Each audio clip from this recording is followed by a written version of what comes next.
Hi po! Ngayon po ay gagawa ako ng tissue holder na gawa sa macrame. Kailangan lang po ng dalawang tig 3 meters na cord at 9 inches na stick. Yung dalawang cord po, kunin natin ang gitna at isabit natin tulad nung nasa video po. Basic stitch po ang gagawin ko para madaling sundan. Yan. Yan po ang basic stitch na square knot ang tawag. Bali po, square knot lang po yan. Yan ang pinakaunang nyong matututunan kung gusto nyong gumawa nito. Madali lamang po ito. Bali po, sundan nyo lang po yung nasa video. Ang hirap po kasi explain, pero madali lang po yan gawin. Tsaka practice lang po ng practice. Yan. Yan. Ganyan lang po. Bali, sana po nasusundan nyo yung nasa video. Diyan po gumawa ako ng 12 square knots. At nag-leave po ako ng space para dun po sa gitna.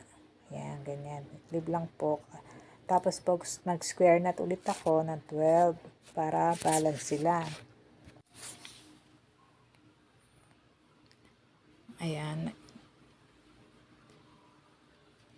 Tapos po sa dulo naman, nag-space ulit ako para sa holder na ng stick. Ayan. Ibuhol lang po yung pinakadulo. Mag-square knot muna ng isa, tapos ibuhol. Ayan. Madali lang po yan gawin.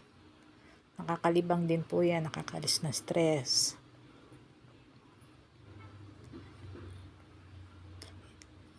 Ayan, okay na po. Ngayon, nakagawa na ako. Pwede na natin isabit ito sa loob ng CR, sa kwarto, or sa kahit na sa sala. Diba?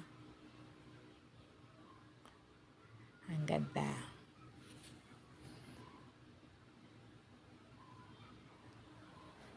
Ayan. Salamat po sa panonood. Bye!